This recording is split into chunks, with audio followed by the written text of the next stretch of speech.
Hello, hello, hello. Who do we have out there in the void of space tonight? We're back. Is anyone there? Maybe even one person is out there. Let us see. We have Aaron as well. In 3, 2, 1. And we can't see Aaron. Give me a second, Aaron. Interesting. And now we can see you. Boom. Now, Aaron is probably... Guys, is it just me or is Aaron much quieter today? Let's see here. Because I was telling him, like, even to me, he sounds quiet today. But is that just me? Yeah. Much quieter. Okay, definitely quieter. Now I've even got the music down. Okay, let's see what's wrong here.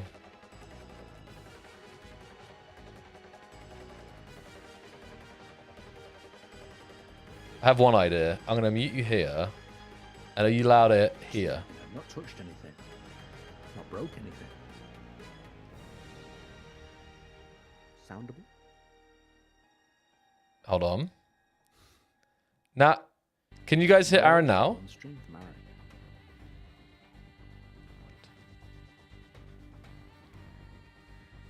This is weird. Wait. Speak, Aaron. Maybe try doing that, because it's really unusual. It's very unusual here. Yeah, have a crack at that. Yes, what I thought, guys, before the stream, we were like, yeah, he sounded low. And I was like, I'm pretty sure that the stream will tell us. They'll tell us if you're low. But even to me today, it was like, you're low, and we couldn't figure out how to turn him up. So we'll see. We'll see if a rejoin to our thing here works. Very unusual. Anyway, good to see you guys. Sorry for the professional intro here. We had even 10 minutes we were trying to figure it out, but then I couldn't really... Oh, let's see. He's back in. Let's see now. How's that? Are we any clearer tonight? Yeah, that's definitely better. I have no idea what changed, but that's definitely louder for me. I think I hope, chat, it sounds good to you as well, right? Yeah, so that fixed it. It's the classic restart, rejoin. Weird, Aaron. Yeah, yeah, because I've come across the reason of why I've been lagging out as well, Joel. Please tell us. It is because my desk is too thick. My desk is too thick. I picked up a Victorian desk. I got it given for free to me, and basically it's that thick the wood that the Wi-Fi blocks is not going the signal. Through it. Wow. Yeah, wow. Yeah, exactly. So if I literally lift my laptop up, it works. That's crazy. That's actually wild. So it's just beaming down into the desk, and no. Anyone else have that problem? Thick desk problems? So yeah, it sounds like you gotta run like a land drop into your room there. Yeah, you gotta get the Ethernet going. Yeah, I've got the line in my own PC behind here, but it's just not quite long enough to reach the desk on the laptop. So we'll get that sorted. For next week. Yes. Yeah, reliability. Yes, hell yeah. Anyway, it's good that we can hear you now. Good that we can see you. Good to have you back this week. And yeah, we're gonna start today off, of course, by I'll hand it to you just as a brief intro to how you're feeling about where the community's at, be that the feedback, the creations, and then we'll get into the blog post from Marek this week, and of course some creations. Yeah, so I want to say that there's been a lot of heavy development going on behind the scenes. We're working on more blocks, more features. The water team's working on the water for the later vertical slices. We've got many changes to physics, characters movements coming, and we've got many of the features that you guys have requested coming along nicely as well. So there's a lot of difficult work going on behind the scenes to really bring Space Engineers 2 together. But most importantly, a lot of this hard work has come from your feedback. We've identified more issues. We've also identified things that you guys have suggested that would be awesome to implement. So keep that feedback and then bug reports coming in, and we can make Space Engineers 2 even better. Oh, yes. And people are asking about, is there any SE1 news as well, Joel? Right. Should I hand that one over to you? Well, we actually wanted to kick that off. We will be streaming a game. An ancient game. No, not quite ancient, but... A game? called Space Engineers 1 next Friday. So yes, next. Because I will. Go on. I was going to say, and yes. I was going to say first. I was going to say.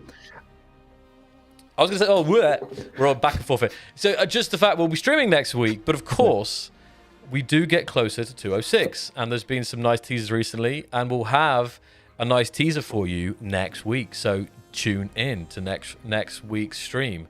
So I know it's been very SE2 focused, and we'll be back with SE2 stuff. You know it. There's going to be that creations, or be that with behind the scenes. We were just talking today about how we can get on some developers as well to kind of share some of their what they're working on. But definitely SE1 news and streams coming soon. But I think Aaron might want to expand on that one a little bit.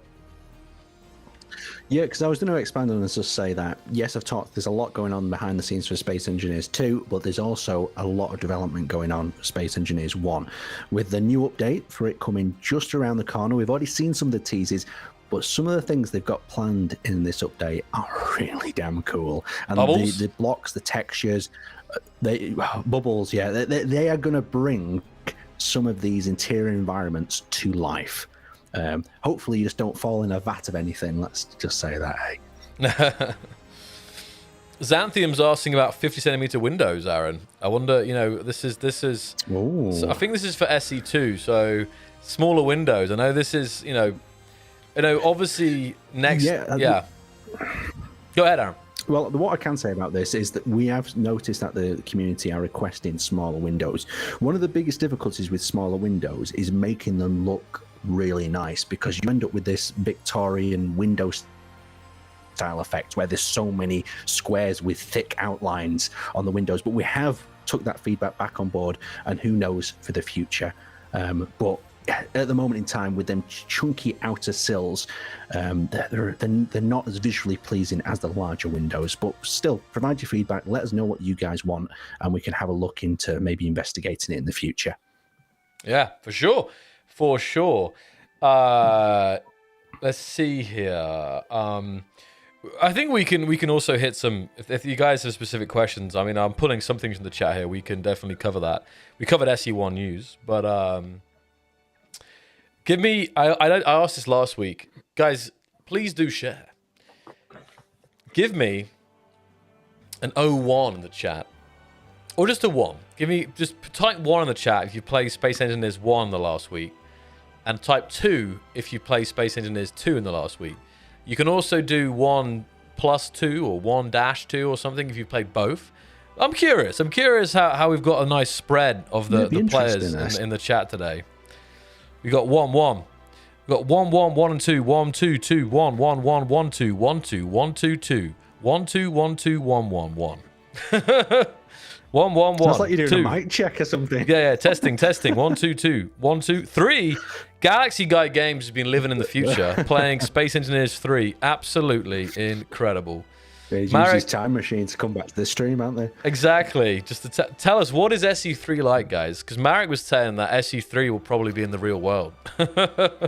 Whatever that means. So that's great. So we got, a good mix there. We got people who have just been on 1, just on 2, and there has been people who have been cracking out both. And we're going to see what some people have been building. I was just other day checking the workshop. I really like of both games actually, but it's always great to see. It's always has been, always will be, to see what players are creating, and especially for SE2, like it's still early days, and seeing what people are making already with the new block systems and everything is so great. Do you have any favorites, Aaron, that have really caught your eye? It could be of SE1 as well. I know we're in SE2 stream today, but Well, saying that, we've started a bit of a new series on the YouTube channel now where we're doing some really nice sort of spotlights of particular grids, where we're doing some nice fly-throughs and dynamic shots. And we kicked it off this week, and we did one from Space Engineers 2 where we had a look at, I don't know if you actually caught this, Joel. But I did. No, I saw it on the, it was very nice. And it's a beautiful ship, but what really surprised me was the interior. And the interior layout of this particular ship is, the name of the ship's escaped my mind. Rocinante. What is? Yes, that's the correct one. So yeah, as it's vertical. So when you go inside the ship, you actually go you know, like it basically flips it on its head and you go up and down the ship rather than going horizontally across it. But yeah, it's got really nice, got like a break room. All it's missing is the coffee machine, of course. No, yeah, no, it's very a cool. lovely ship. The weapons, the detailing. And one of the questions that someone asked was, how could they get orange on their ship, or different colors on their ship that are not yet in the game?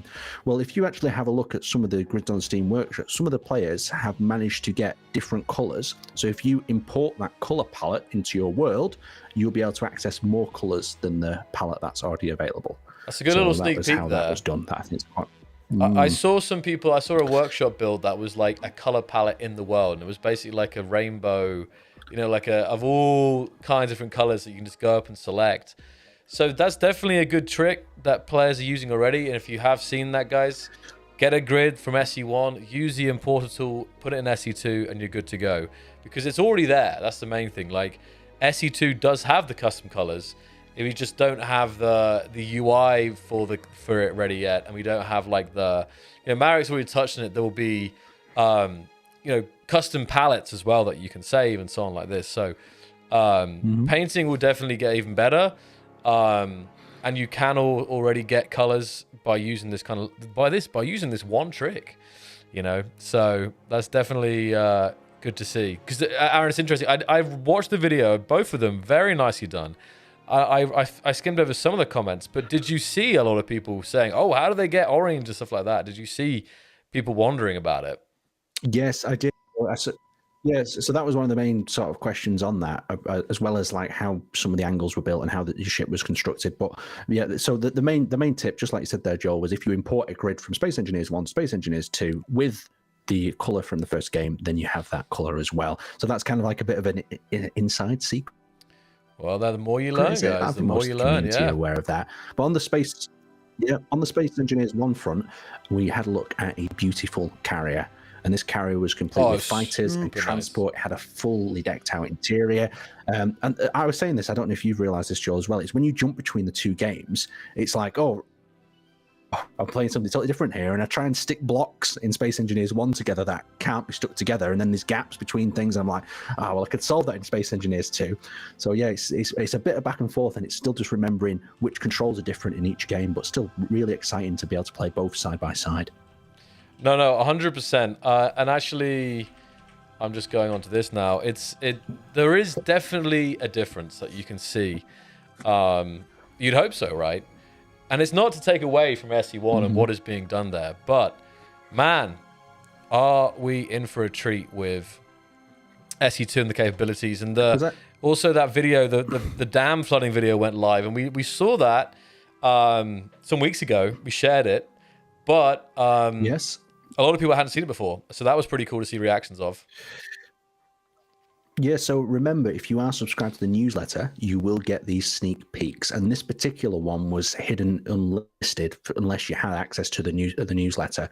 So when it was unticked today, the rest of the community saw it and were blown away with it. And other people were like, I saw this 3 weeks ago, but they only saw it 3 weeks ago because they had access to the newsletter. So if you really want to get a bit of a sneak preview into some of the things, making sure you signed up to that newsletter is a great way of going about it. Definitely. That's a good call for action there, as always. Let us do... Go ahead. One more question I was going to ask, sure. Right? And this is one for the audience right here. Which spacesuit do you like the look of more? The Space Engineers 1 suit or the Space Engineers 2 suit? Because both of them have very sort of different sort of inspirations, you could say, don't they? Where the Space Engineers 1 suit is more traditional, sort of a NASA style, and then you've got the Space Engineers 2 suit that's a bit more sci-fi-esque and a bit more modern. It's got more stealthy angles to it. What do you think, Joel? Have you got a particular favorite, or do you enjoy them both for the styles? Oh, that's tough. That's actually really tough.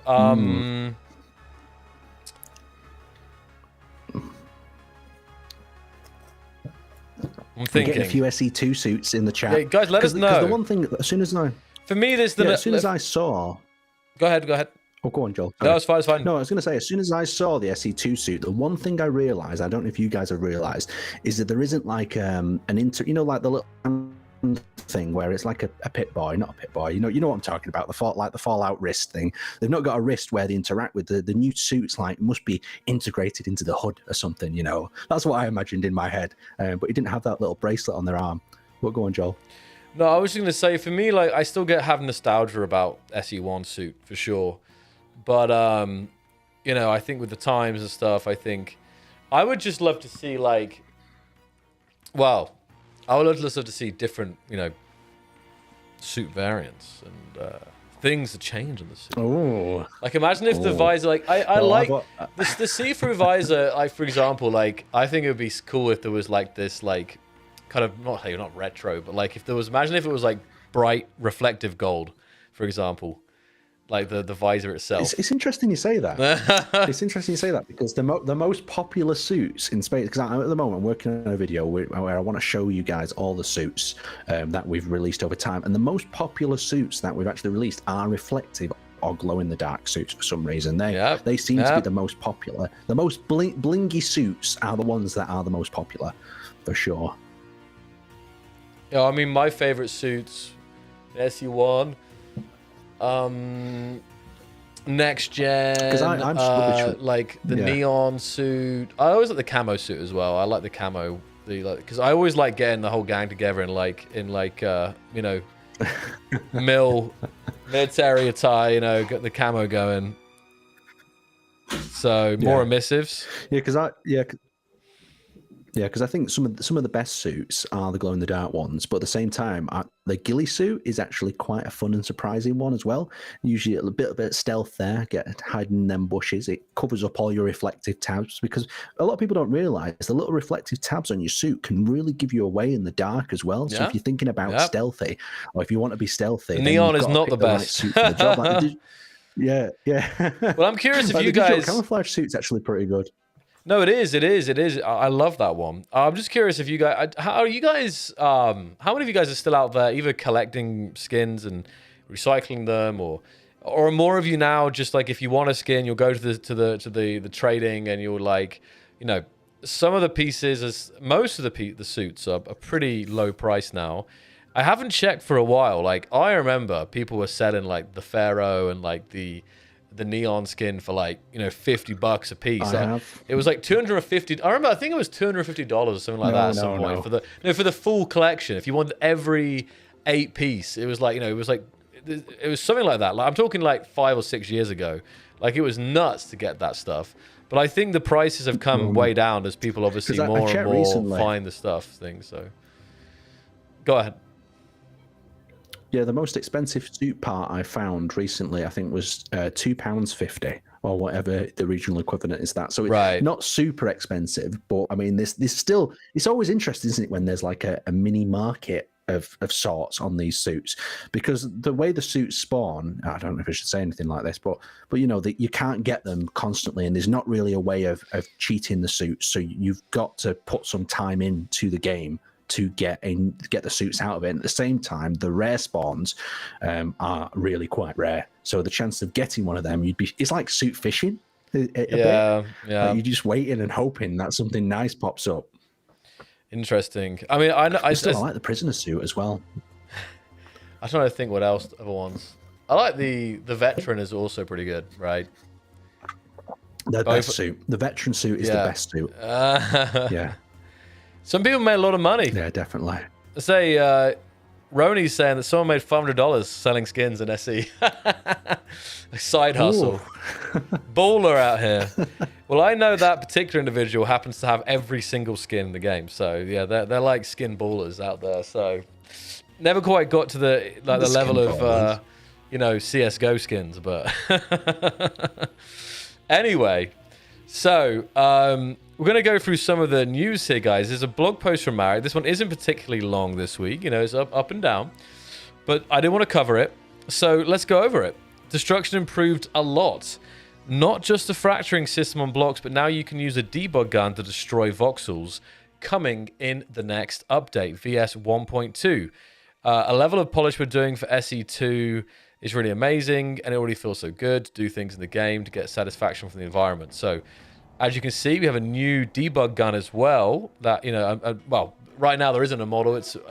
I mean, there's there are certain names for it in the community, which I won't discuss right now, but I'm sure you know the names that have been mentioned. But now they actually have a weapon for it. Aaron knows what I'm talking about. So let's have a little look at this here. This Holy is actually, moly. I think, really it's nice. crazy. Blast. Yeah.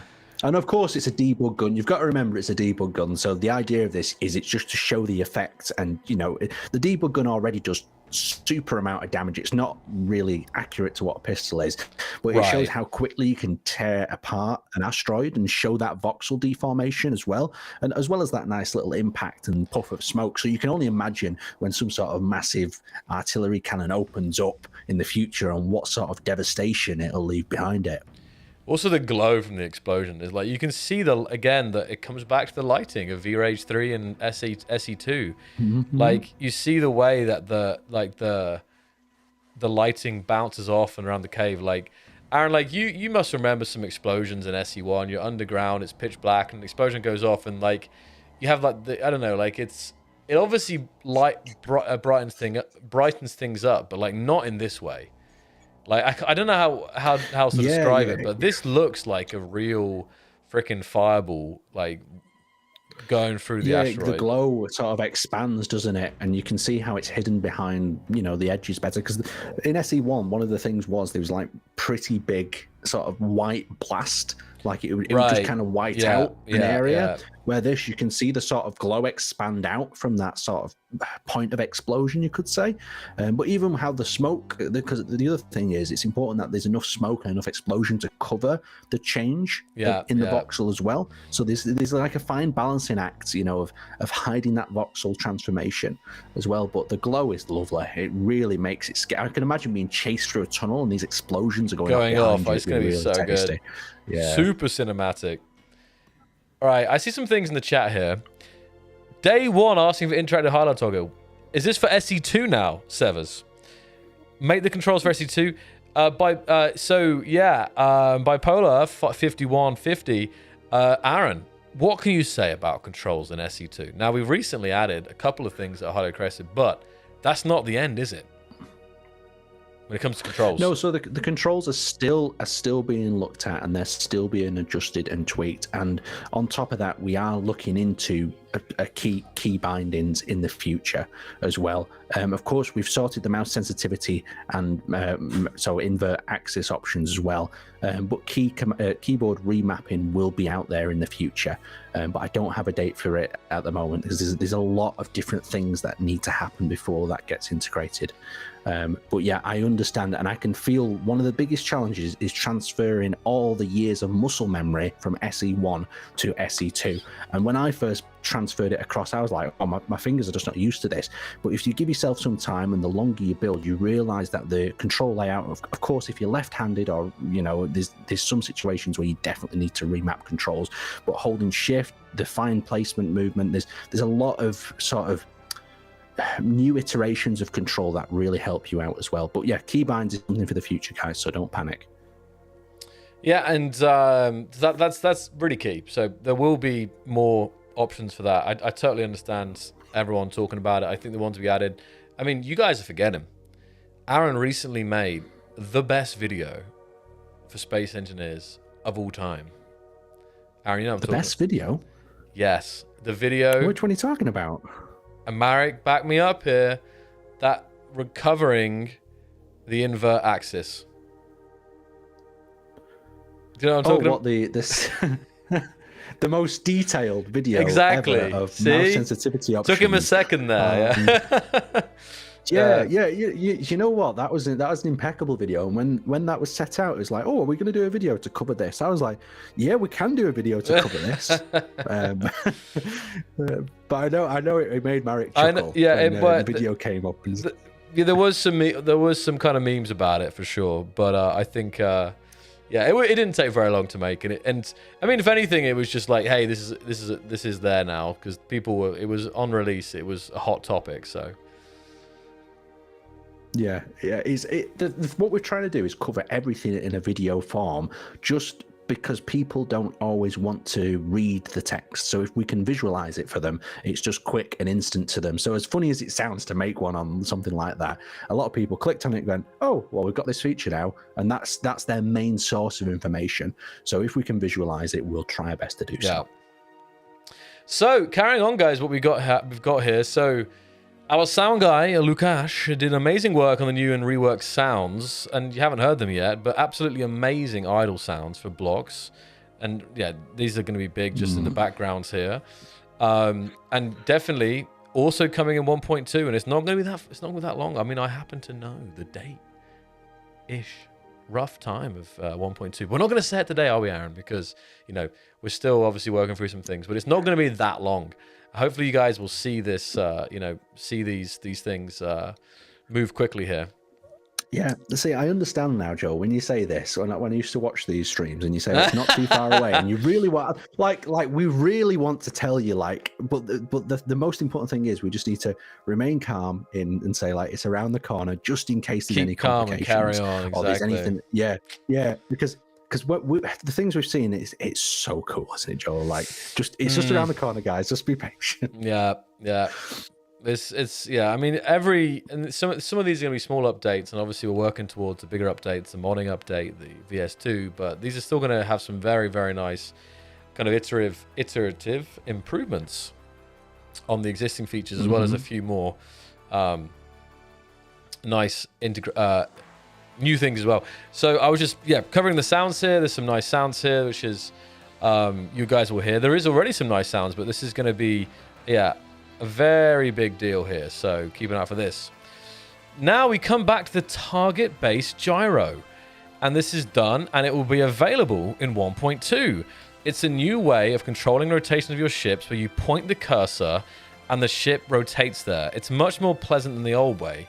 There may be some edge cases, especially when alt rotating in the camera angle, that I'll be testing. So you remember, guys, there was some debug before, debug visualization of this. Well, this is a cleaner visualization. So, you know, we have the point where it's pointing right now, aiming to the right, and that is where the ship, this line, this kind of dot will be moving towards. Yeah, go ahead. It's more like War Thunder, right, Aaron? Yeah, so yeah, that's exactly what I was going to say. Like, imagine, like, as you drag the reticle, your mouse to the side, the little dot is where you want the ship to move to, and basically, the actual circle. So then it aligns itself with the dot, and then you're at that position. So it's a lot smoother, and I think in combat terms as well, it'll allow you to kind of lead and engage your target. It'll be really fun. It's nice how it tracks across the screen. If you've ever flown a plane, combine that with your Q and E keys, and you get this more sort of slow dynamic with the larger ships, and a lot more of a faster nip to line up with that crosshair on the smaller fighters as well. So it's going to be something quite fun, and it's really nice to overhaul the Space Engineers controls, because they are getting older. So having these little sort of innovative ideas here is really tasty. And I think we saw a video of it, and I think it definitely will change the way you fly. I mean, there was someone asking, will it be optional? I don't actually know if this will be like a toggleable option to fly by this. I would imagine maybe on release, maybe not actually, because I guess just the guys just try and kind of focus in on perfecting, you know, the main control, the way things are controlled, right, Aaron? Well, Well, I think as well is something when I'm talking to designers, they always say is the players love loads of options, but from a design perspective, it's always better to have one option, because then you can have less problems with it. If you have two ways of controlling a ship, now you've got twice as many problems and issues that you could have with them two separate control sets. So this is something they're experimenting with, and they're trying, but I can't really go into it any further. So there might be options in the future, they might not be. We'll just have to see how this feature develops. There we go. Yeah. So I mean, I mean, obviously, I know the players in general. It's quite often, you know, more toggles, more, you know, the better or whatever. But it's there has to be more often than not, you know, SC. There is a lot of options, but there has to be sometimes a balance, because if a certain option can completely change the, not saying it'll balance the game, but if it can affect a lot more things, it can be more complicated for it to kind of maintain that, I guess. But we shall see. We shall see, guys. As always, your feedback will be super duper important. So exactly. We balanced the health and damage thresholds for armor. So that's already changed a little bit. So armor is going to be stronger than functional blocks, probably as it should be, as it is named armor, right? At the same time, you also want to see some damage on armor when you shoot it. So it feels more balanced now. So that's going to be a change. Acceleration-based camera shakes. Basically, cameras should shake a little bit when you're accelerating, increasing speed. It's not fully done, and we'll have it in another iteration. Medbay, death, and respawning. These are the first parts of survival that already work. I mean, it has been in the game the last 12 months, but now we are preparing for VS2, planets and survival. So we need to finalize it in all and polish. So now when I enable, survival mode in the game, I can manually respawn to the medbay or medbay selected as my home base, change suit color, recharge health and other stats.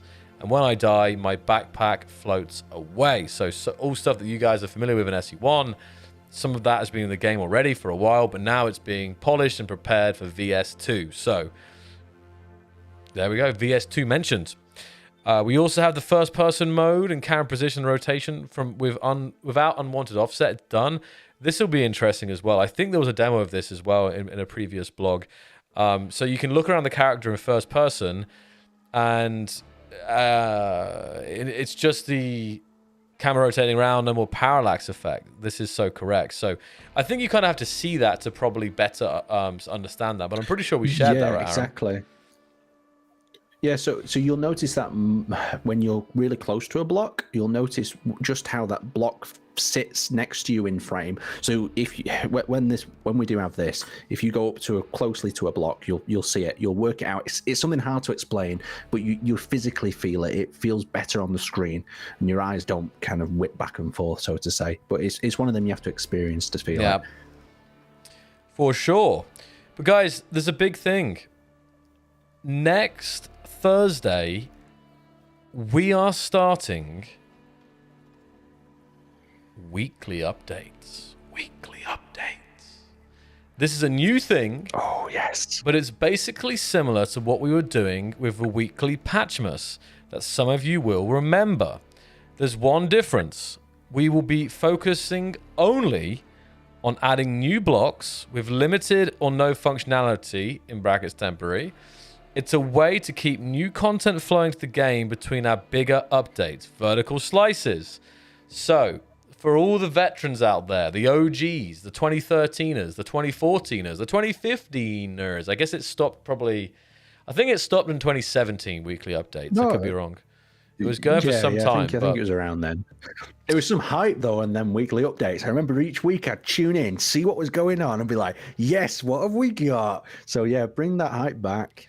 So that's going to be very interesting. And I kind of was talking about, VS, 1.2 or whatever appeared. But the point is that you guys can expect very cool things starting on, what's the date next week? 26th, is it? 27th. 27th. March 27th. So from a development perspective, what's really good about this is it means that we can give you the blocks to have a look at. You can give us some feedback on them, and then as we integrate the functionality to them, we can continue gathering feedback at various different stages. Plus, you can plan and build out your ships with these new blocks, and it allows you to expand on what you've already got. I don't want to leak too much, but some of these blocks are going to be really useful in laying out your ship and understanding, where certain components might be. But that's as much as I'll say there, Joel. I'm thinking, Aaron, if we could tease the next, like not this week, but in the future, we can, on the Friday streams, we can tease the following week's weekly update. What do you think? Yeah, we can have an enhanced picture. Why don't we'll take a picture and we'll enhance it, and we'll have them guessing what it possibly could be. Yeah, so I'm excited to see the reactions from this. That's something I think is pretty exciting, and for some that will be a new concept. For others, it will be a kind of more nostalgic change there. So, and here the stream is today. I just wanted to share this nice image here. nice image here. This is the the passenger cruiser carrier by Darkness of Fam. I think we looked at this one. I'm pretty sure we looked at this one. It's the one with the crazy shape. Yeah. It's on the really. It looks a bit like the ship from Wall-E. I think. I was messaged. Yeah, I was messaged by the creator of this one after we'd called it the passenger carrier because it had no name at that time. Okay. But I'm unsure now if it's assumed the passenger carrier name, because originally I think it was some sort of like armed ship for like a militaristic purpose. But it's assumed the role of passenger carrier now. Yeah, so that but it has got a beautiful interior. That staggering is lovely. Very, very, very nice indeed, for sure. And Aaron, we got a question here. Well, it wasn't a question, but Bill was saying, what about April 1st?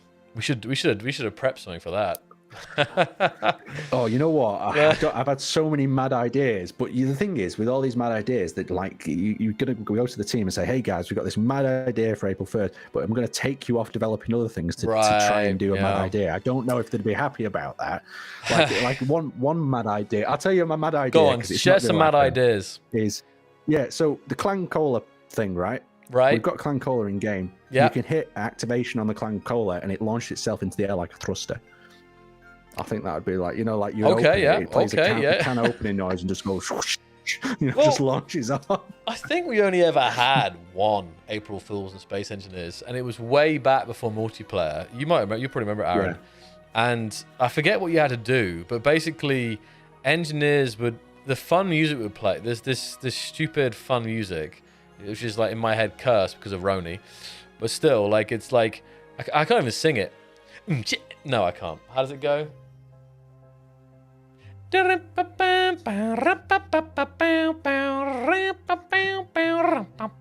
one, you know this one, Aaron.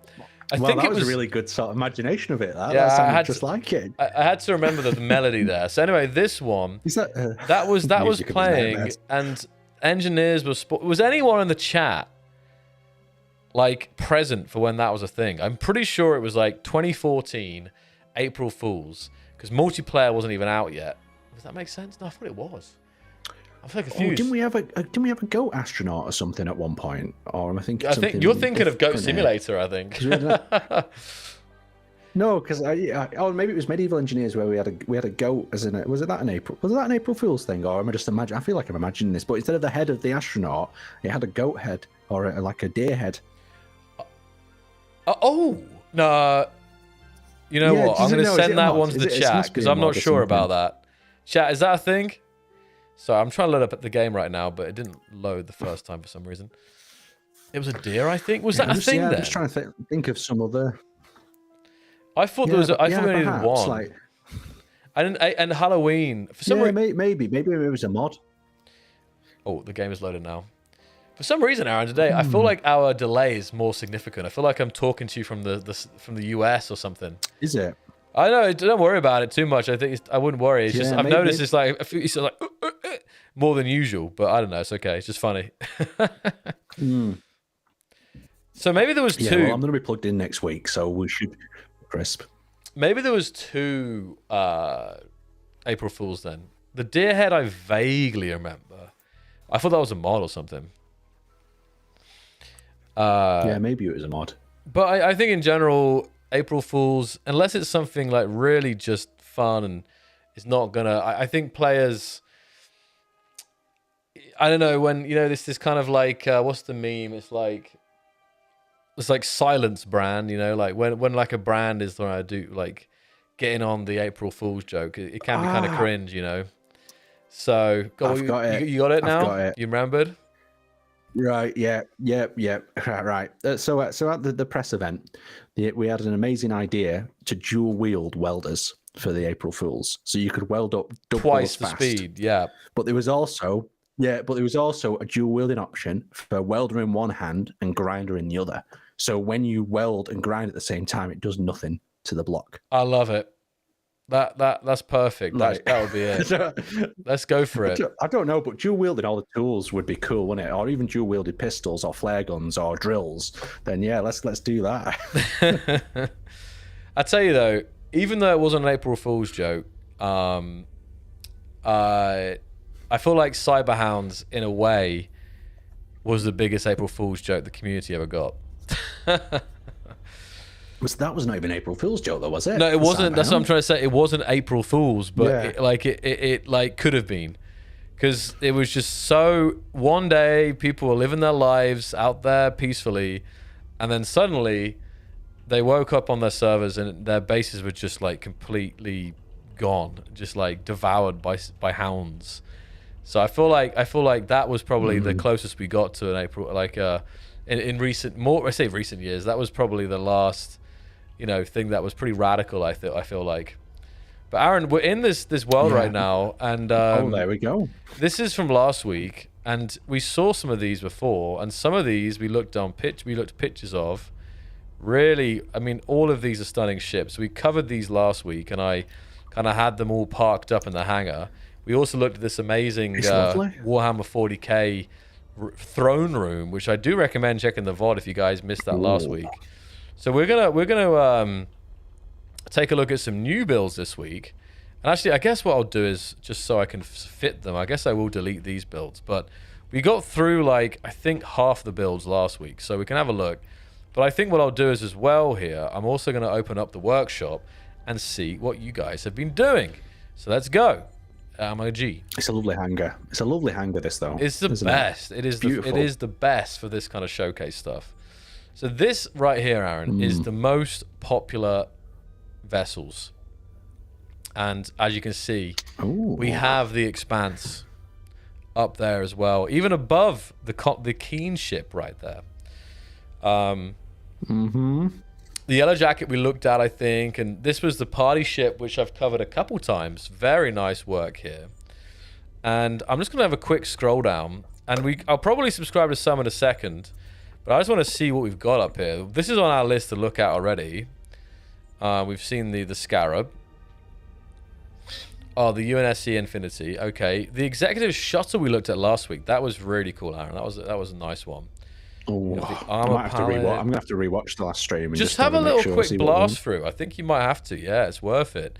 I think we looked at this shuttle as well, the runabout shuttle, the Peregrine. I've seen this. I've seen this on top of the workshop right now. This is one we should try and check out today if we've got time. So, I will say, like, the community are not messing around when it comes to some of these builds, though, are they? Like, these are some heavy hitters in terms of both look, styling, and, the time that they've spent to build these. They've literally got these out as soon as the workshops got up and ready. Like, these are some quality items. Definitely worth subscribing to, guys.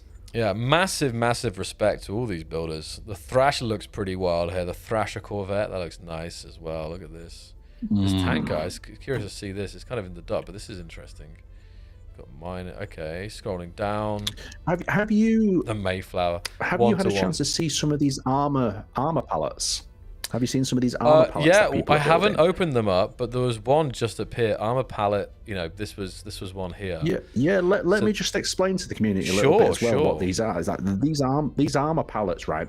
So there's loads of blocks you can make with the smaller blocks, but these armor pallets have been designed by other community members so that you can stick this next to your build and literally blueprint it as a module. So now you've got more blocks than the standard game, pretty much, because some player or the creator of these armor panels has spent the time crafting that block for you. So if you want to expand on your ship design, definitely check out some of these little armor panel selections.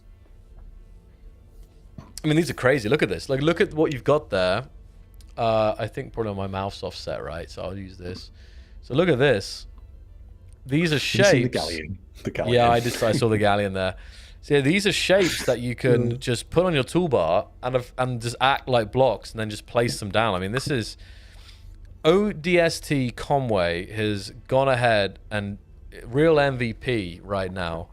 So you guys can just open this world and you can either build in this world or you can add them as individual modules or whatever you want to do, and you can just build. There's so many here. Like, you can't. We'll have to have a look at this. It is actually a grid. It's not even a world here, but no, it's amazing, to be honest. Very, very cool. Is there more of them than Aaron? You say? Yeah, so like some community members are saying, oh, like why isn't there tons and tons of blocks in Space Engineers 2, in terms of armor shapes? Because with these armor shapes, you can technically make so many combinations of armor blocks. So we could fill the menus with tons and tons of armor blocks. And I'm not saying that there's no more armor blocks coming, because perhaps there is, but what I am saying is, like, players can put together these configuration panels like this and build technically infinite amounts of block shapes. Yeah, exactly. So there'll be a mix of that, I think.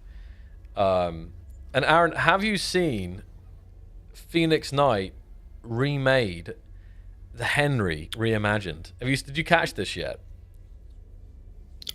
I have seen some Phoenix Knights in the past, but I'll leave it on the I've screen. not seen this remake of the Henry.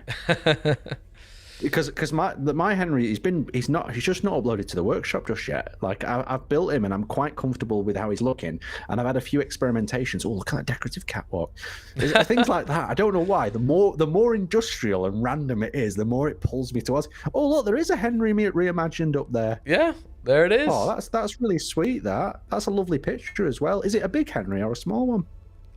It's a small one because you can see the cockpit in the middle. So we can crack this out in a second here. So I'll get this one as a little bonus here. We can crack this out. Oh, I love this. Have a live reaction. Are lovely, aren't they? Oh.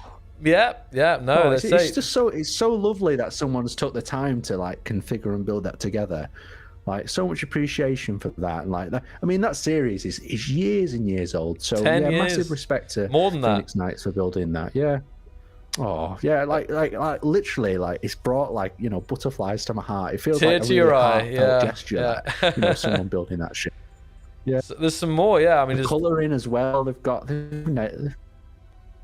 It's amazing. Yeah, it's really cool. We'll crack it out in a second. Aaron, if you refresh your stream, you might. I think it sounds like you're quite far behind, like 30 seconds. You shouldn't be that far behind. Oh, hold on. Just thought maybe try that. Refresh it up and see if anything happens. So there's more here. I'm just scrolling past. Yeah. Well, I'm back now. You're back scrolling through the workshop. Okay. There's even more here, and obviously some of these are more recent. So they might not have made their way all the way to the top yet.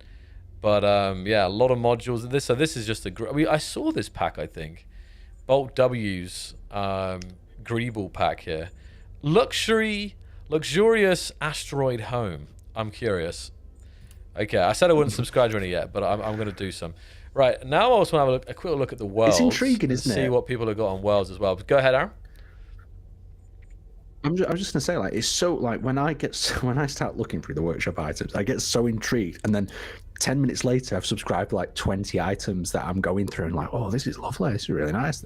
And then you get stuck with, oh, which one am I going to spotlight? There's so much amazing stuff coming out of the community in terms of how they're building. And there's techniques that I've never, ever seen before in Space Engineers due to how Space Engineers 2 is new 20 or 25 centimeter unified grid system. Like, I've never seen people build like this before and achieve the detailing that they're doing. It's a space cargo truck. Madness. I know. Absolute madness. I know. It was spoiled for choice, and it's only going to get, say, better, or in this case, worse, in the terms of having to choose between all these builds.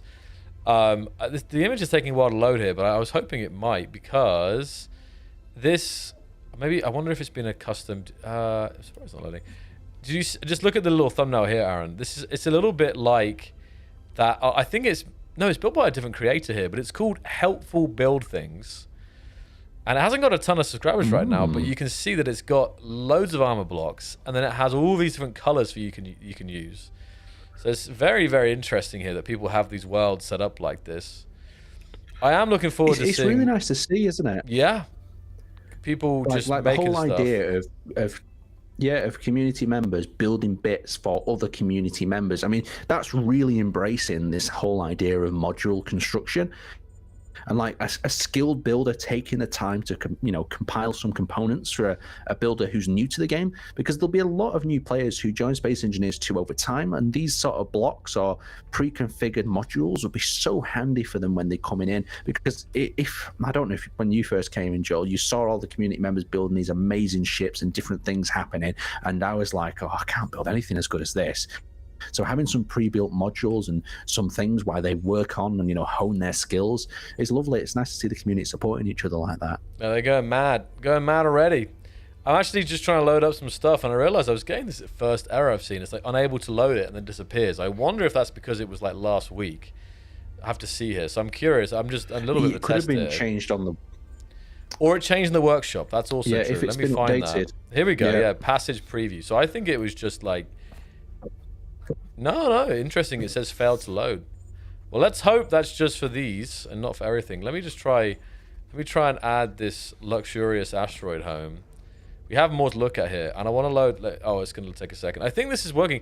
So interestingly enough, I'm kind of curious. Maybe if I clear this out the way and then add the passage preview. No. So that passage preview's cursed for some reason. Let me search and get that Henry on there. We're not pushing the PCU limit or anything, are we? No, I don't think so. We're not exceeded our PCU or anything. I don't think so at all, no. All right, Aaron, you're a bit behind, but I got Henry right here. Henry in SE2. Oh. Wow, it's shy. Look at that. Fresh lick of paint. We'll go take it up there to the... We can come land on one of the platforms. Yeah. Memories, eh? It's like it was I'm just sure yesterday. You've got a few ships, haven't you, over time? Have you seen any... Oh, yeah, okay, the size of it's really good as well. Like, I remember... Like, it feels... I don't know about it. Even though this is an SE2, doesn't it feel like early Space Engineers 1? Like, still just the shapes and the... No, how it's it been does. constructed. Like, it does. still brought that vibe across with it. Yeah, 100%. I'm going to land it here. Oh, it's such a little compact. Yeah, no, see, I know Henry. I'll tell you the worst thing about this ship piloting it. Yeah. Oh, let me just somewhere get right. Yeah, so for example, like I know what Henry... Oh, go on.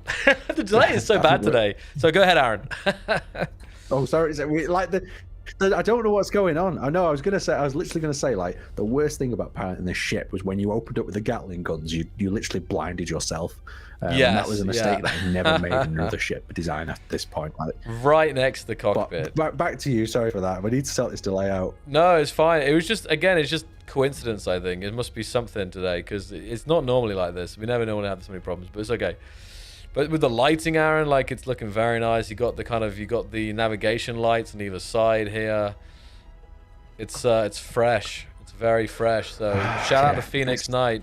It's gonna bring a tear to my eye, to be honest. Look at this. Is like in the spine of Henry here. You've got the half cover walls as well. Just kind of add a little bit more detail. You've got these antennas here. I'll let you catch up, Aaron. But yeah. I don't remember exactly. It's lovely to see. It's really accurate, but it has got like a bit of a modern take. Yeah, like some of these little additions. It's like when I was rebuilding the Henry as well myself, like I was trying to work out what new additions could it do, but this one is really like little struts like that integrated into it. The little wing tips, like this is, if I was going to reimagine Henry again, this is how I would, because the other thing, he's got great cockpit view. You can see everything around there.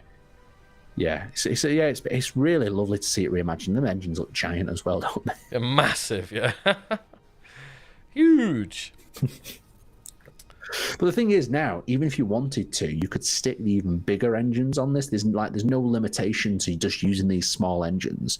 Like this feels like a small grid. All right. There's no reason to make it a small grid anymore. I'm gonna make my version of Henry. I can see. Oh my! Oh no. Okay, that's the biggest. All right, Aaron. I mean, that might be a bit too big. Oh shoot! Let me do that. Okay, hold on. I'm ruining it. Forgive me, Phoenix. Wait, I think that seems okay. This seems okay. Like there was Joel, a few like manufacturing issues with Henry. Like the biggest one was his engines were held on by one block, so people would collide and his engines would just fall off. And that was that was never good when you're accelerating as well, because if the engine popped off, it just shot off in a random direction, never to be recovered again. And then there's you just stuck there in the little cockpit. Yeah, I'm about to notice that with SE one a lot. Okay, hold on. I was going to say with SE1 a lot, I noticed that if you get hit, your cockpit sometimes survives where the rest of the ship gets blown off and you just see someone floating as a cockpit off into space. No, all the time. Yeah. All the freaking time. Okay, Aaron. I have improved Henry massively. I'm sure... He's gonna it looks like a pod racer now. I don't think I have enough power. There's no way. I'll be very surprised if I have enough power here, but let's go. This is, you know what it's like? It's a bit... I can make this... Actually, I can make this good. Watch. Ready?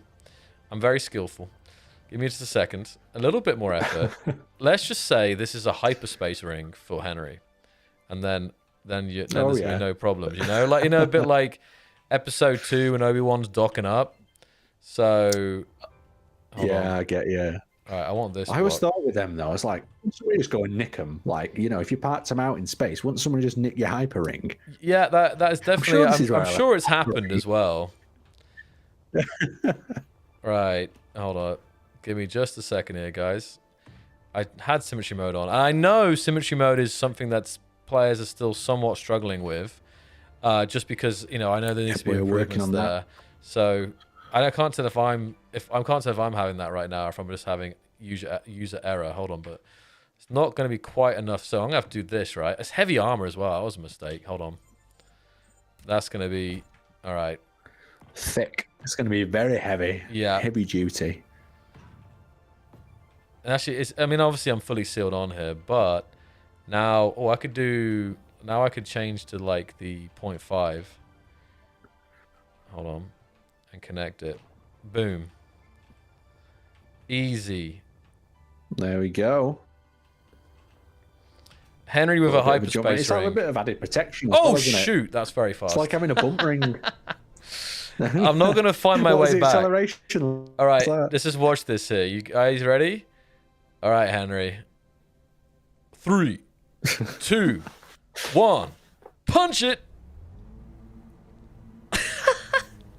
That's nuts. Oh, wow. That's awesome, though. Do you not think that gives you an idea for, like, fast intercept fighters, where you could just have this attached, launch up to high speed really quick, and then just dump it off, and then get into a fight? Like, that would be, like, a cool idea in itself. You know... Like, especially with... Yeah, look at that. Honestly, I did not expect that kind of acceleration. That was crazy. Like, what is that? 0 to 300 meters per second in, like... I even know. I can't really count, but let me go back to the asteroid here, and let me fly further away, and just not lose it here. I'll turn the sound as well for the chat so they can hear the sound. I guess like it sounds really good when I was testing.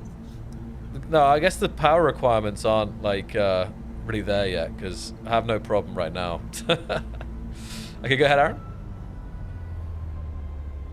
No, I totally forgot what I was going to say, but it looks silly, this, doesn't it? But I like that max acceleration straight away. Yeah, look at that bar on the list. It's just crazy. It's crazy. It slows down. It also slows down pretty quick considering the speed up.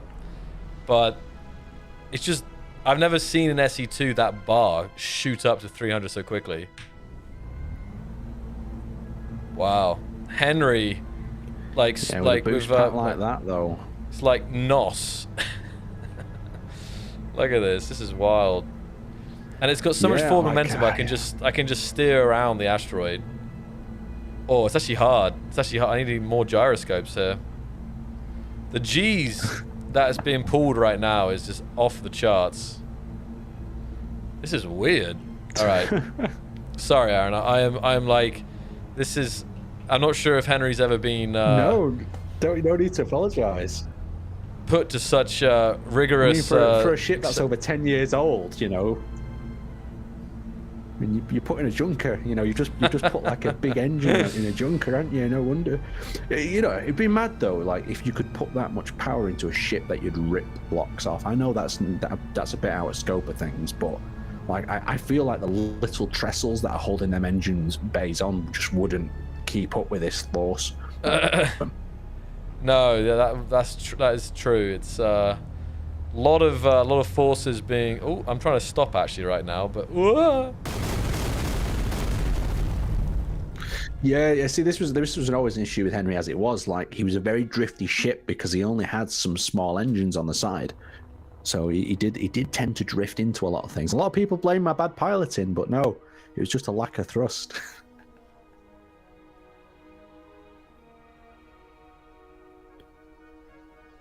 I was waiting for the reaction, but of what just happened. Have you seen it yet, Aaron? Oh, well, I was on a bit of a delay. Oh, no, I've not seen it yet. Have you rammed into something? Oh, he's so far behind. I was waiting. Oh no, now I've seen it. Oh, that was awful. I know, That was but awful. you know what's amazing, Aaron? Oh, It still poor Henry. works. Is there anything left of him? Oh, Look. go on. Well, again, you're like 30 seconds behind, but Henry rises from the ashes. I've got to look away. It rises from the ashes, and it's still functional. It still has thrusters in every direction. Henry lives another day. Now it can be taken back to the shop for repairs. You know, with piloting like that, the chat's just gonna think you're a bad pilot. Oh well, The I mean, shop. they already do. That's not even a debate anymore. That's just a fact. I was trying to avoid it actually. I was trying to spin around but stop back inside, but it wasn't happening. But we're gonna take this Henry home. It looks very sad actually. Imagine, Go ahead. yeah, I can imagine your mechanic when you show up to the hangar. And it's like, oh, how are you bringing this back? Especially You know, after, it's like, he's just in pure shock. especially after only taking it out, like, you know, spec'd up 10 minutes ago. You know. Yeah, like, if you've ever been part of a big faction and you've got one faction member who does a lot of the building and you do a lot of the flying, and every time it just feels awful when you return a ship that's like absolutely smashed up to them, and you're like, I'm sorry, handcrafted. buddy, you know, I put up a good fight. Yeah. Like some of the mass production shipbuilders, they literally just dunk it into the grinder pit and then they print you off a new one. But yeah, it's a bit sad returning to it, handing over the keys, and it's like a rental that you've just smashed up. That's happened to me countless times, for sure. For sure, I've guiltily like left. Like, oh, sorry about that. Sorry about that, mate. No, not in reality. Thankfully, I'm actually a better pilot or driver in real life. But no, in Space Engineers, no, I've disappointed many a faction member. So, right, I'm taking Henry back to the hangar, and we can have a look at the next ship here, guys.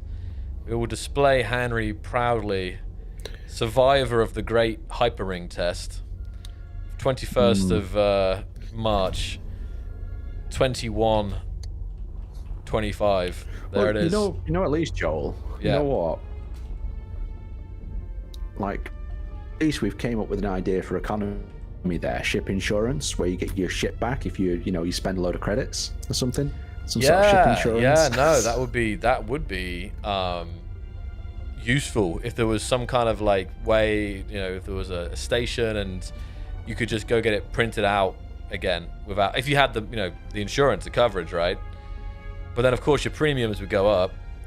Yeah, you gotta have the coverage. Yeah, that's it. It's like a bit of an idea there. That's a good idea. You heard it here first, guys. So I'm pasting in some more builds here, some of which we saw maybe just briefly.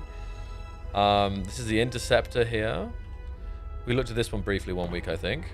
Oh, is this the one with the nice sort of disco room? Yeah, the one that you're seeing is the one This one's got a disco room in it. This is the party ship, it was called. I've got, oh shoot, I'm pasting in the UNSC Infinity. Although I'm not sure if it's gonna, we'll see if it loads. I've selected it, but it hasn't. A big pasting. It is a big pasting. It's not quite loaded yet. Let's see. Give it a second. I don't know. I wonder if it's still loading now, because normally the game kind of freezes for a second while it's loading the blueprint, but I'm not sure. I already have. Let me, if I change to the. Let's see. I thought I had. We looked. Oh, there we. No. Oh, okay. So maybe it's not. I'm trying to remember now which we looked at. I think we looked at basically all the smaller ones, and then the ones we didn't look at were the ones that couldn't fit in the hangar. So number 7, for example, I haven't looked at, and now it is loading. So I don't know what happened to the Infinity there, but this one seems to be working okay. Beautiful. And I remember we were talked about this on stream, Aaron. You might remember this when you see this in a second here. So we got 3 more ships that I've just pasted in. I guess we'll start with this one. I'll just jump in and fly into it. So when you let me know when you've seen it, Aaron. Oh, hold on a It is second. still loading in for me, I'm afraid. Interesting. I'm seeing the stream lagging. You guys seeing that, right? But I'm not oh, okay, hold on. Something's going on here. I think my system, because I'm streaming. Give me just a second, guys. Is that better? Yeah, okay. Hold up.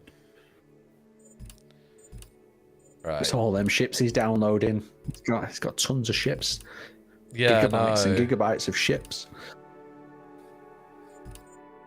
Right.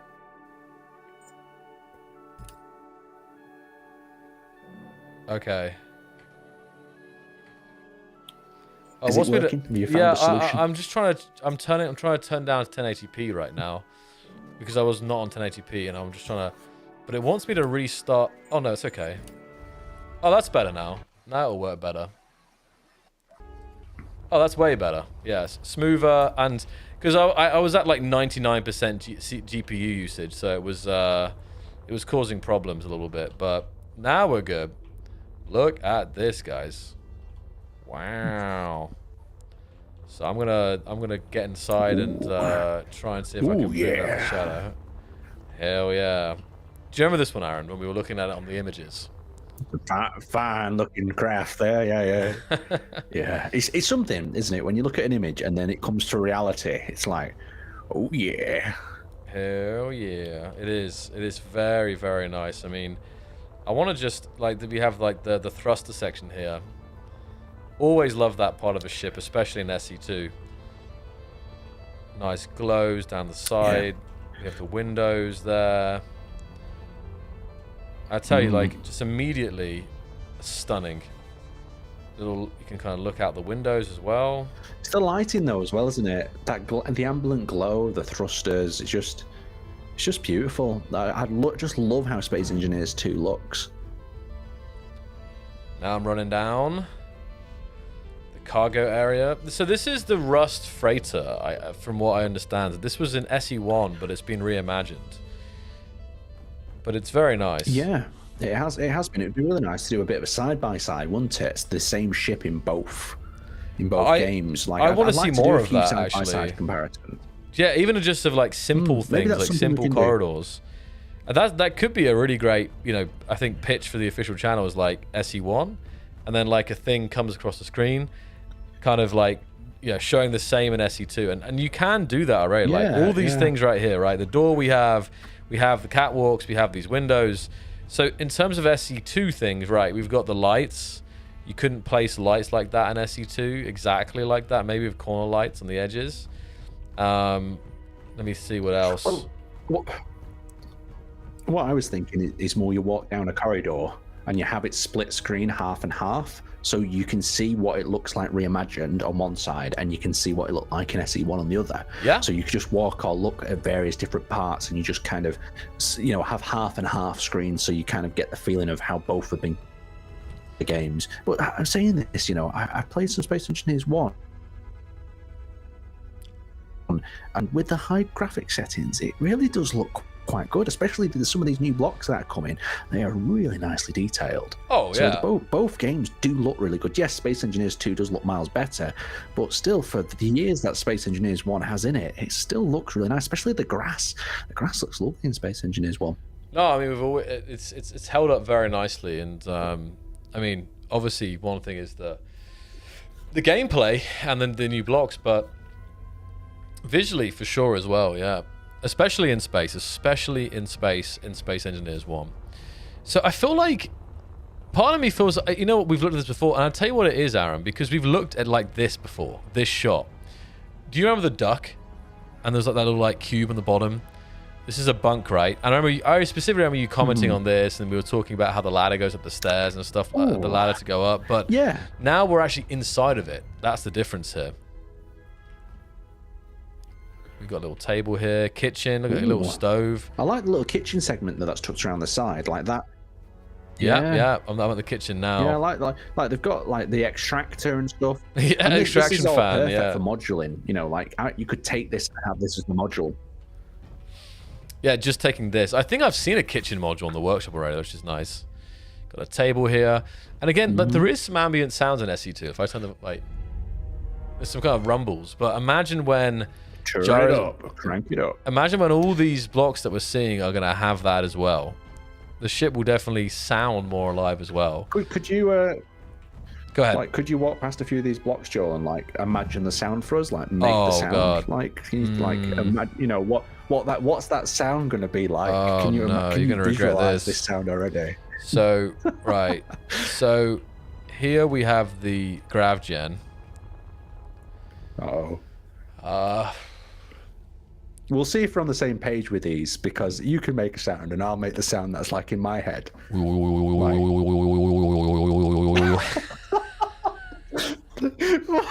was that? It sounded like I was being abducted or something. I don't know. Like the gravity generator. Someone mod that in. Like a small, like, right, a reverbing hum, like a like, that's what I imagine it like. Not like it sounded like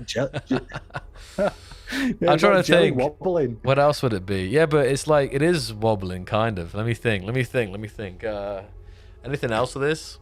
You never know. Maybe the guys will implement these sounds. It's like spinning. Yeah. Like, maybe like, you know, one of them sort of, you know, sort of sounds.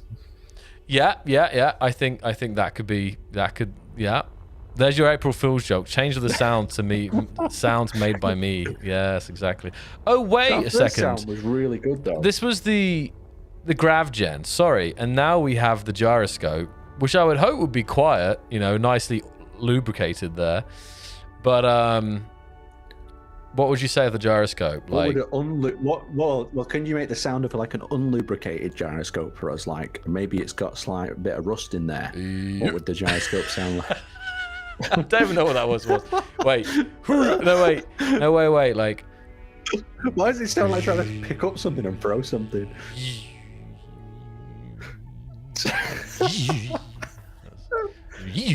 That's good. As it was, like, because imagine this, like, if it's like turning, like.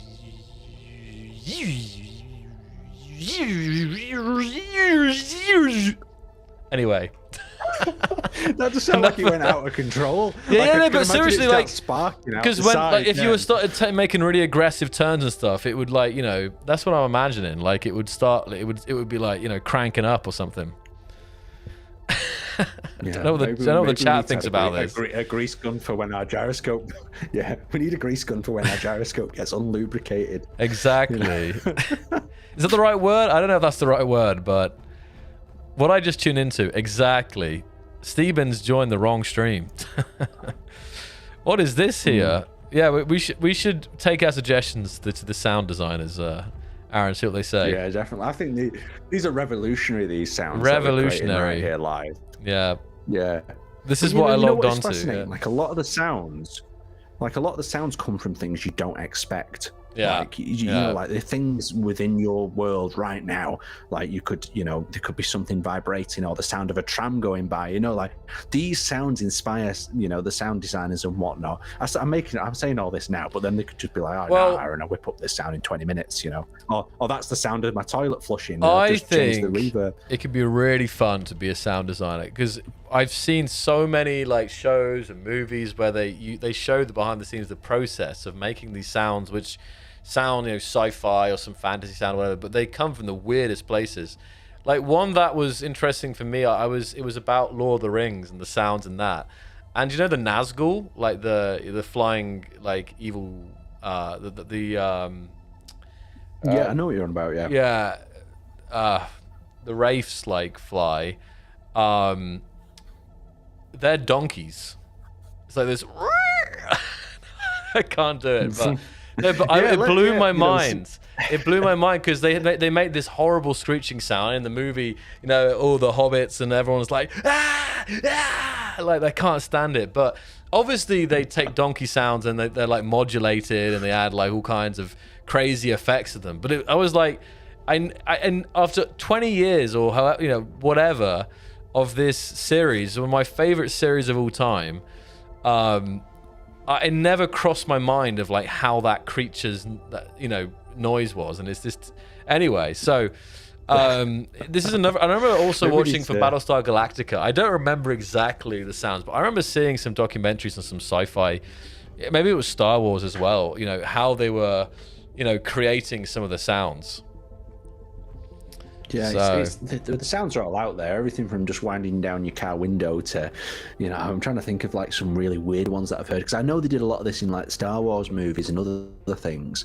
Like even in Star Trek as well, some of the sound design was stuff like flip phones opening, or Yeah. or something clicking together, or like two coconuts clunking against each other for horse steps and things. Like they come out of a lot of things, especially like phaser sounds, or what was really interesting, but it's escaped my mind, is lightsaber sounds. I think there was a whole segment on that, and if you're fascinated by sound design, go and have a look about the lightsaber sounds and whatnot of Star Wars. So yeah, you know what? It'd be lovely to bring a sound designer on, wouldn't it? And they could tell us where these sounds came from. But I can say that already in SE1 and SE2 that they have a similar thing. Like I know Lukash, like they were in some sound booth, they were knocking some things together or whatever, and it's similar. It's similar because of course you don't just take that sound and put it in the game. You take that sound and then if it's adding reverb or like you're changing the pitch, you're adding distortion. Like there's a lot of things, but capturing that initial raw sound to then play around with is actually, I feel like a big part. It's just not always talked about, but it's there. I'm just curious. No, it's one of them things, isn't it? Where Sorry, I'm just laughing at some of the comments here. There's some funny comments in the chat if you're reading there. So yeah.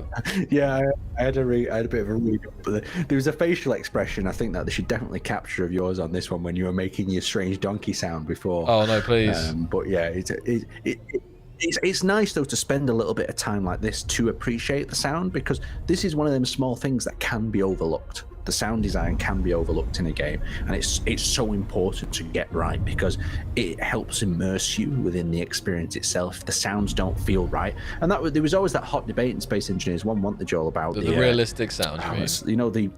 The realistic ones. And like I see a lot of people saying, oh well, you can't hear anything in space, but sound, if you don't hear anything, you don't have any sort of sound feedback or interaction, it's not as sort of tactile of an experience, is it really? Let me ask the chat then, for you guys personally, now maybe it depends on what you're doing, what you're playing, but in general, when it comes to Space Engineers 1, because that's what we have both, are you a realistic sound kind of player, or are you a arcade, as we call it, arcade version? You could say fun version, gamified version, or whatever, but let me know. Arcade, realistic. Let's see in the chat just tonight how many of you guys are playing on which. Interesting. Wow, so the first like 6 people in Twitch chat all said realistic. Oh really? No, they're just trying to be cool. I'm kind of surprised because unrealistic. when I'm thinking about like servers I've played on, like maybe it's just because of the stuff I've been doing on stream, but I feel like realistic is much rarer in my case personally that I come across. I mean, maybe the question was, do they like a realistic sound, or are they playing on realistic sound? Because I've never seen this many people play on realistic sound. Like unless the chat are like super hardcore, like I must have this, realistic sound experience. Apparently, like the majority of you guys are saying realistic, which is very interesting. Now I know realistic sound is loved, don't be wrong. But I thought it was more like a 50-50 kind of conversation. But at least everyone in the chat tonight seems to be realism lovers. Yeah. Anyway, this ship in the background I've been flying around is very nice. Feedback. As well, a lot of the feedback we get is a lot about more realistic survival and adding, more realism to, games like this as well. But it's always so important to be striking a balance between realism and, playability, because it's very easy to make a game too realistic and then it stops people from playing. So you've always got to strike that balance where you want survival aspects, but you don't want the survival to be too tedious or it to become a survival simulator. So you've always got to when developing things like this, I think it's always exciting to see what line or what approach development takes in terms of realism, and more importantly, just striking that balance. Definitely. It's interesting to see. It's interesting to see to read the feedback here for sure. Interesting. Very interesting. I'm not going to spend too much time in this ship. It's very nice. Still one of my favorites from SE2 so far, but it's we have spent a fair amount of time in it, but it is now official. You guys can now check out the party ship. I would say Dagonius, but yeah. I still think this ship has one of the best interiors I've seen, if not the best. I don't know. It could be hard to say. Just when they get a jukebox in here, this ship will come together, won't it? Really. And rotors for the spinning lights and so on. Yeah. Yeah, rotors and pistons. One day, eh? Can't come soon enough for many players. I know there's a lot of players who are okay with the game as it is, everything, no survival multiplayer. They just want rotors and pistons, so they can build their crazy subgrid contraptions and all kinds of wild builds. Yep. So there is definitely. I'm gonna fight that corner. Yeah. It would be hard to say how big that crowd is, but I know there is definitely a dedicated crowd of people out there who are just waiting for the piston, the mechanical blocks. How you doing, BB? Good to see you. All right, so we're getting through some of these builds in the background, but it's good. I know there is. And go ahead, Aaron. Sorry. I know there is so many people. That delay. Waiting. No, I said I've seen from the feedback there's so many people waiting for physics-based blocks, so the pistons, the rotors, and yeah, I'm in that same boat with you. I really want these as well, because I know how much it'll expand the sort of experimentation, because there's a massive community within space engineers where they just like to experiment and build things. You can build yourself your own doors, then you'll be able to build yourself your own rotating platforms. So yeah, that's definitely a corner, I'll continue to fight, and we will see them eventually. There you go, guys. You heard it from the man himself, Mr. Aaron. It's coming. I'm just finding a nice spot for this luxurious asteroid home, Aaron. You can see here. Seconds. Oh, luxurious. Yeah. Very nice. Oh, man. Has it got a pool, an asteroid pool? I can't tell if that's a pool or a landing pad. We'll find out. I'm just trying to... That will do, I guess. Right. Yeah, it reminds me of like... Oh, wow. It's very luxurious, isn't it? So here it is, guys. It's funny because this is probably the first house I've seen. Obviously in SE1, we see lots of houses and cities and towns and medieval towns, all kinds of stuff made. So this is one of the spaceshipy things, if that makes sense, I've seen. So this is a landing pad. Oh, let's get for the immersion. Let me go down to the hangar and fetch a ship to fly. Hold on. It still comes back to this for me, guys. I absolutely love jumping into SE2 and just it's the fluidity of it which does it for me, Oh, should we? Oh, we'll take. Oh, I can't decide. It's nice looking out. I'm taking the poor damaged Henry up there. It's so slow though now. All right, Henry, let's bring us home. Yeah, what is that? Is it a hockey ring of some kind, or is it a pool? No, it's a landing pad, I think, for a little snubcraft, like a Henry. Maybe it's a hockey rink. It could be a hockey ring. Let's have a look. Well, I'm going to land in it anyway. It's got like a little yellow outline. So I'm thinking, there we go. Look, it's oh, don't mind that. Sorry. Oh, it's too wide. Too wide. No. It's okay. Henry's. That's a problem we all have. Yes. Definitely. Let me just chop this off, and then we'll be good to go. Now Henry is an asymmetrical build, but now we can fit. Look at that. Oh look, there you go, Aaron. There's an asymmetrical version of Henry. Yeah, you must have to have quite a compact ship to land here as well, mustn't you? Yeah. Because when you put Henry next to it, it feels like a much smaller craft. It's often like that, actually. Like it's the size. I tell you what, the scale on SE2 still throws me off all the time, especially looking at the ship at the workshop. I'm thinking, oh man, this is a huge kind of cruiser or something. It turns out, you know, it is big, but it's more like a larger small grid ship in SE1. So, oh, Nicole's saying it's a pool. There is that thing that we love to hear you say. Go ahead, Aaron. Sorry. Oh no, I was going to say, like, there is no large or small grids anymore. There's just grid. There we go. I'm actually not sure because the lights are blue. So, chat, what do you say? Is it a pool or is it a landing pad? The yellow outline here speaks landing pad to me. But then other than that, like the ladder kind of going into the pool, and it's got this lighting. I can imagine it filled with Space Engineers 2 fluid. And some of you guys, the people have been playing around a little bit. They found ways to play around with water, so maybe they were doing that. It is a pool. Well, we've landed in the pool, and it fits very well, so there we go. Let's come have a look at this luxurious house then. Wow. Step in. Oh, it's got that kind of verticality. Wow. What's that? Wow. Yeah, you know. It's got this, what do you call that when it's like not a second floor, but it's like a second, mezzanine? Mezzanine. I think mezzanine is the word for it, right? So we can come up here. Oh, I think you found your word. Yeah, you found the word. This is very nice. I could live here. I could live here for sure. See, you know what I'm thinking for the future, right, is when water's in, right, imagine having a swimming pool, right, but your landing pad's underneath it, so you hit a button, the pool drains to the side, and then you come and land the ship underneath it. Oh, that'd be so cool. Isn't that a thing? Is that X-Men, or is it Thunderbirds, or is it... Thunderbirds, yeah, Thunderbirds.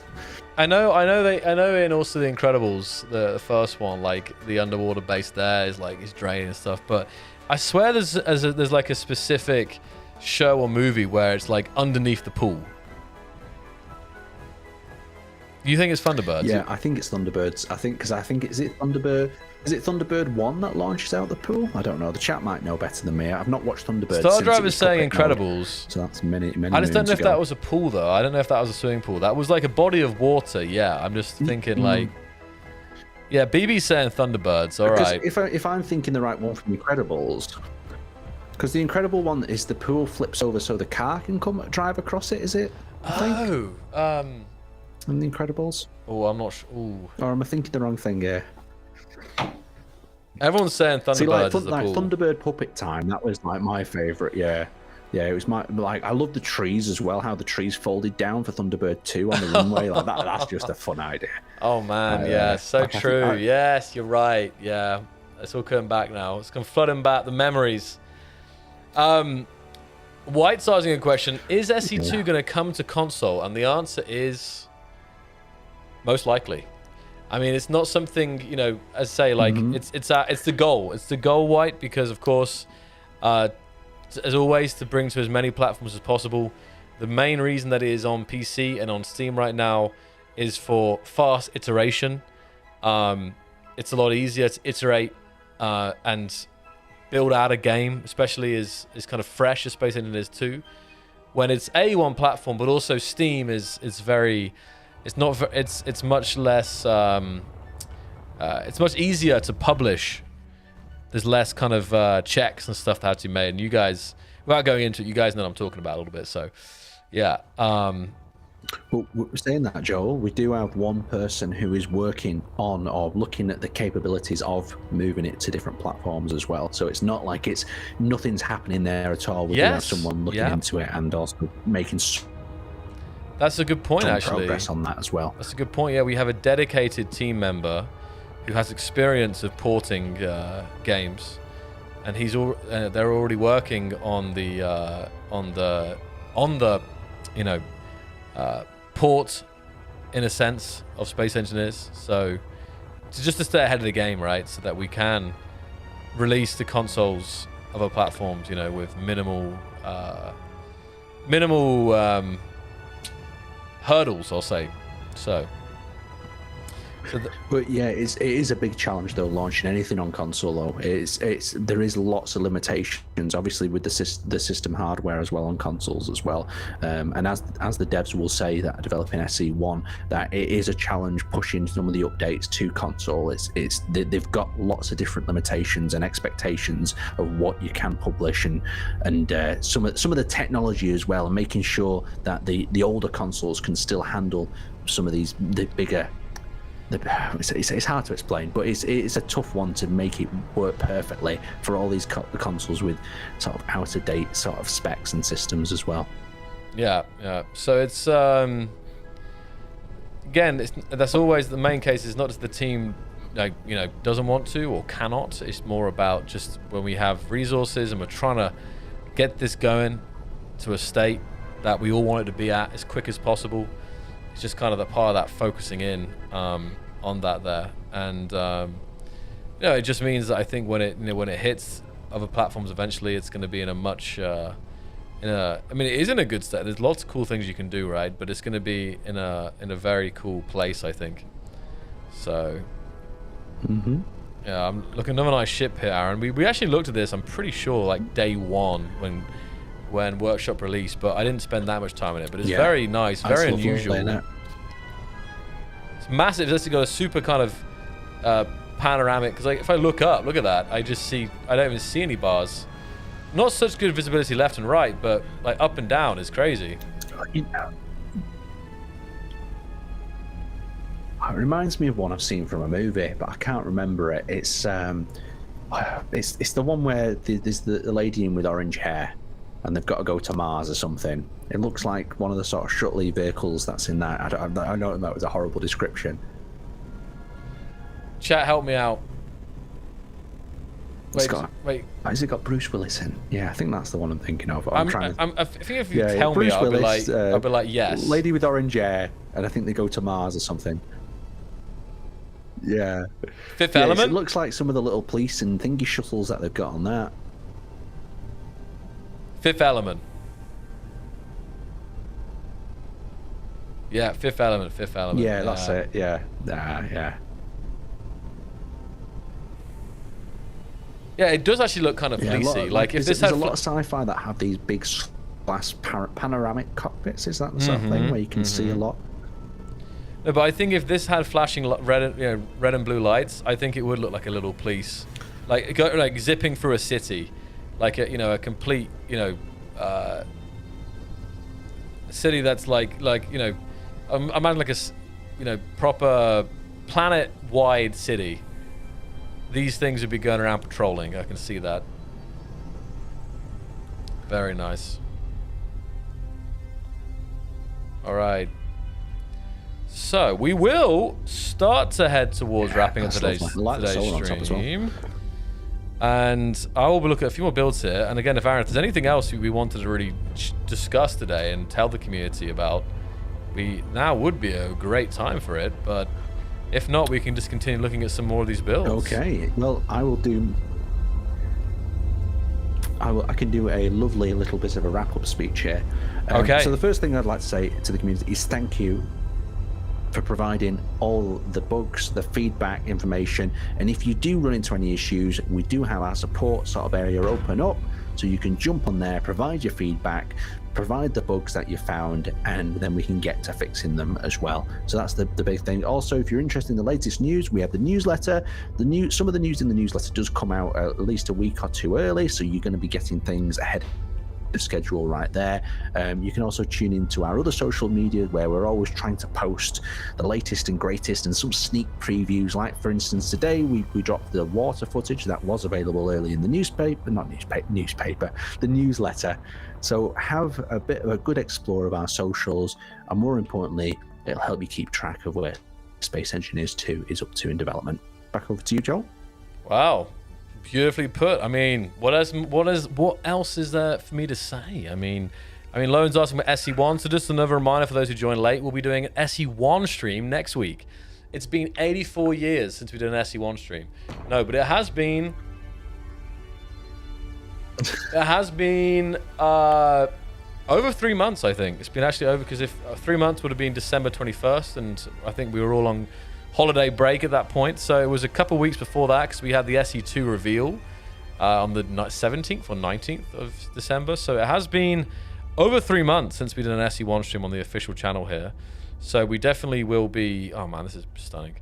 So we definitely will be... doing that next week, and we'll have some news there. And yeah, 206 is coming soon. We talked about that as well, so be there. I'll be there. As we finish off here, Aaron, I might have to bring this out another week, but I'm looking at this amazing expanse build here. Look at this. Little turrets here, yep. Beautiful. I love all the effort people are making going into making custom turrets, right? With the non-functional Gatlings, because people, they're building these ships and they're like, oh man, if we could stick a weapon on here, right?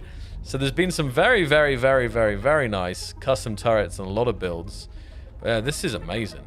I can't remember. I'm pretty sure if I look, like I thought I looked at this, but now I'm feeling like I haven't looked at it here. Let me go inside. Yeah, I don't think I looked at this yet. Now I've seen a lot of builds like this. I fly it like this. There we go. Wow. There's going to be a whole expanse remade in SE2. I can feel it. Hey, Tigor's in the chat. Well. Oh, there already is. There already is. Don't you worry. There's so many. We can say great work. I mean, I know that we did a showcase of this already, but just stunning. What's next for you, Tigor? Look at that lighting there. Look at that. Like, I really like that rear thruster and the little connectors that rear thruster has to the main body of the ship as well. Like, that was something that I just thought was really beautiful, that custom rear thruster, where a lot of people thought it was, a showcase of an actual hydrogen thruster because of the way the engine was built at the back. Yep. I'm actually going to go out and have a look at it. I'm just going to as you say, we have the kind of vertical build here. We have the bridge, we have a bunk here, we have a medical room, which we'll be able to soon respawn at. We can go down. We have kind of like the kind of mess here. We've got more bunks. On the left, we've got more bunks there. So these are all bunks. Can you find the coffee machine? Coffee machine. All right, hold on. Oh, toilet. Hot and cold shower. That's nice. Coffee machine. All right, that's a bookshelf. Right, maybe I haven't got to it yet, because these are all bunk rooms. Let me go downstairs. No, you're not going to find one. You're not going to find okay. Well, it would be here probably. This is like a kitchen, right? Be somewhere here. Yeah. Nice. We keep going down, though. Yeah, look. How many of you guys recognize the rooms as well? Even the layout here. Look at this. Every floor. Amazing. Keeps going though. It keeps going. Like it's one of those ships that it feels there's like I keep going down more and more floors here. No, there's still more. We've got cargo down here, another entrance. So on the ship, much bigger on the inside. I'm nearly there. I think there's probably one more floor. It's probably like engineering and stuff, right? Let me go down. Yeah, it's a bit like a TARDIS ship. No, one more. Technically, kind of like a double layer here. So I can access the thrusters. I've got the grav gen here. The little staircases that they've built work. So Tigor's uploaded a few already, but they have much larger ones that are in work in progress. No coffee machine yet. So, yeah. It's very, very nicely done. And you do not see many builds that are built this way, that are built in this vertical upright, and then you fly it straight, if that makes sense. But again, Aaron, I'm just looking at some of the detailing here. We got pipes. This is these kind of little connector things that you mentioned at the back near the main thruster. Other thrusters tucked in there. There's some beautiful, it's absolutely stunning. Beautiful design work and beautiful paint work as well. So Tigor, you should be very, very proud of yourself. And everyone who I showcased today, I just didn't catch all the names. I'm not sure if everyone was here, but it's very nice. And you guys can find it on the Space Engineers 2 Steam Workshop, ready to ride. So I think that's a very nice ship for us to finish on here. So I guess I can fly back to the hangar. And from me, guys, I think Aaron covered it. Support site, keep feeding back, keep reporting the bugs. keep playing. Keep submitting builds onto the workshop. Keep sharing in the Discord. There's so many things going on in the community, and that goes for SE1 and SE2. And so many exciting things happening. Like, it's just crazy. We have 2 games being worked on in parallel, both at very different stages of their kind of cycles, I guess, like their lives. But nevertheless, both have very, very cool things coming soon. And we'll be back with a stream next week, probably, I assume so, with SE1, we've already said, and I'm looking forward to that. It's been a while. Discord, yeah. Socials, yeah. Okay, I think I covered everything. You know what I'd like you to wrap up on? What would you like me to wrap on, Aaron? A noise? I'd like you to, yeah, right. You used to do this amazing thing, right at the end, where do you remember where, if in doubt, jump drive out? No, right? I have. Do you remember when you used to do that? Have you got some Space Engineers Dad advice for us today? I actually have I've slacked a little bit here. Give me a second. Let me see if I can do this. Oh man, I used to have it. I used to have it like prepped as well, but I think I can do it. Wait, I think if I do this, let's see if this frickin' works. Okay, hold on, didn't work. Wait. Give it a second, Aaron. It's gone very quiet. Okay, it's not working. Oh, it's not working. Why? Why is it not working? Oh, here we go. Now it should be working. Looks terrible. It's not really working. I need to... Oh, there we go. I'm getting closer. I forgot how I did the settings of this thing. Man, I have to look back at my filter here, but still. I'm pretty invisible. Oh, wait. I have an idea. I just need to boost it a second. Turn the opacity up. It's a bit too blue right now, but that's okay. Anyway. Oh, I'm here.